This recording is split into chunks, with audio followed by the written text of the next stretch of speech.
Ibadah dalam Islam bukan hanya salat dan puasa, tetapi seluruh kehidupan untuk Allah. Bismillahirrahmanirrahim. Assalamualaikum warahmatullahi wabarakatuh. Alhamdulillah wa syukurillah. Allahumma sholli ala Muhammad wa ala ali Muhammad. Amma ba'du. Apa yang terlintas di benak Anda ketika mendengar kata ibadah? Mungkin sebagian besar akan menjawab, salat, puasa, zakat, haji, membaca Al-Quran, atau berzikir. Semua itu benar. Namun, tahukah Anda bahwa menurut Islam, makna ibadah jauh lebih luas daripada itu?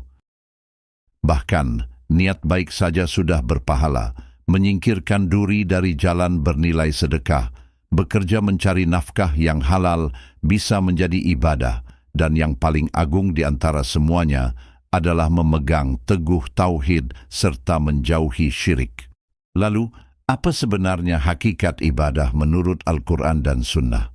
Mari kita renungkan bersama.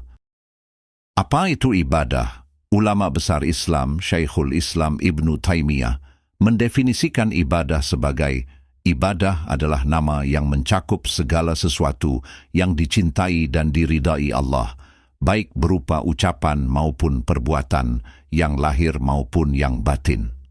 Artinya, ibadah bukan hanya ritual di masjid, tetapi seluruh aktivitas hidup kita bisa menjadi ibadah apabila dilakukan karena Allah dan sesuai tuntunan Rasulullah SAW. Tujuan hidup manusia, Allah Azza wa Jalla berfirman, وَمَا خَلَقْتُ الْجِنَّ وَالْإِنسَ إِلَّا لِيَعْبُدُونَ. Dan aku tidak menciptakan jin dan manusia, melainkan agar mereka beribadah kepadaku. Quran Surah Az-Zariyat, ayat 56. Menurut sahabat Nabi Abdullah bin Abbas radhiyallahu anhuma, makna liyabudun adalah agar mereka mentauhidkanku.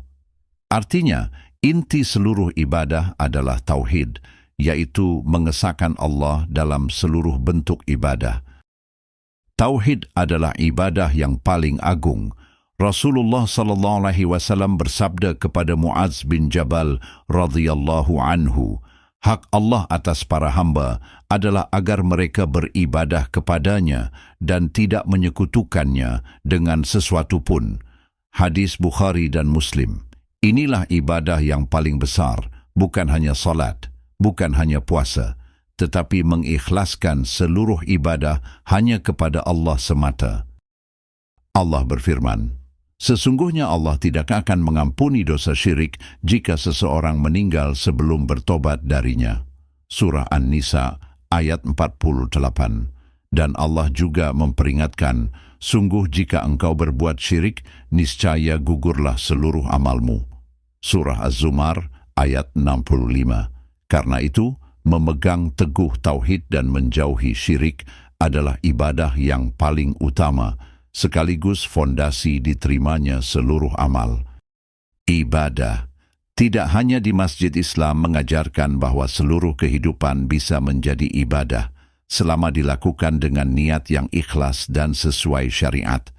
Misalnya, salat 5 waktu, wajib, puasa Ramadan, membaca Al-Quran, berzikir dan berdoa, berbakti kepada kedua orang tua, menuntut ilmu syar'i, berdakwah. Berdakwah, bersedekah, membantu tetangga, menjaga amanah, berdagang dengan jujur, bekerja mencari nafkah yang halal, mendidik anak dengan ilmu agama, bahkan tidur, agar kuat beribadah pun bisa bernilai ibadah jika diniatkan karena Allah. Subhanallah, betapa luasnya rahmat Allah.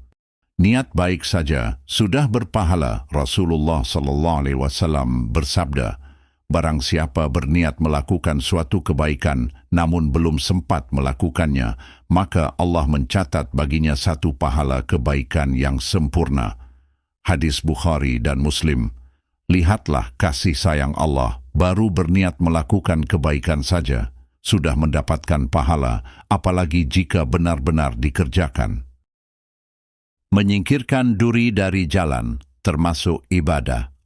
Rasulullah SAW bersabda, menyingkirkan gangguan dari jalan adalah sedekah. Hadis Bukhari dan Muslim.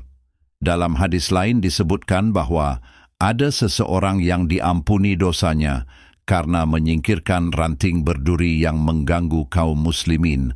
Artinya, hal yang tampak sederhana di mata manusia bisa menjadi amal besar di sisi Allah jika dilakukan dengan ikhlas. Senyum dan akhlak mulia juga bernilai ibadah. Rasulullah SAW bersabda, "Senyummu kepada saudaramu adalah sedekah." Hadis Tirmidzi. Senyum, menyapa, membantu orang lain, menjaga lisan, menepati janji, semuanya bisa menjadi ibadah. 2 syarat diterimanya ibadah. Namun ada satu hal yang harus dipahami. Tidak semua amal otomatis diterima Allah. Para ulama menjelaskan bahwa ibadah diterima apabila memenuhi 2 syarat. Pertama, ikhlas karena Allah. Allah berfirman, padahal mereka tidak diperintah kecuali agar beribadah kepada Allah dengan memurnikan ketaatan kepadanya. Surah Al-Bayyinah ayat 5. Kedua, mengikuti sunnah Rasulullah SAW. Beliau bersabda, barang siapa mengada-adakan dalam urusan agama kami sesuatu yang bukan darinya, maka amalan itu tertolak. Hadis Bukhari dan Muslim. Jadi, ikhlas saja tidak cukup.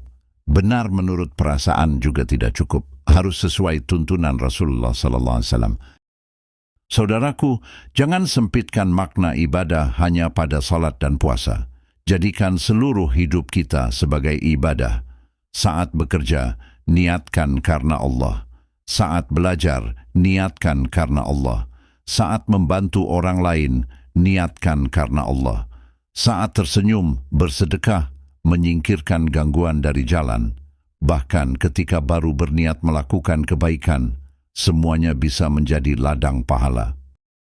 Namun ingatlah, ibadah yang paling agung adalah mentauhidkan Allah, mengikhlaskan seluruh amal hanya untuknya, dan menjauhi segala bentuk syirik, karena tanpa tauhid, amal sebesar apapun tidak akan diterima.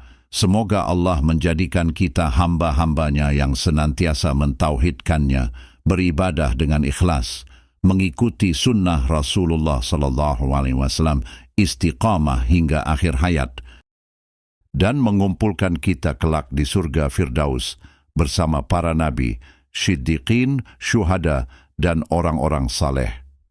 Amin ya rabbal alamin. Wassalamualaikum warahmatullahi wabarakatuh.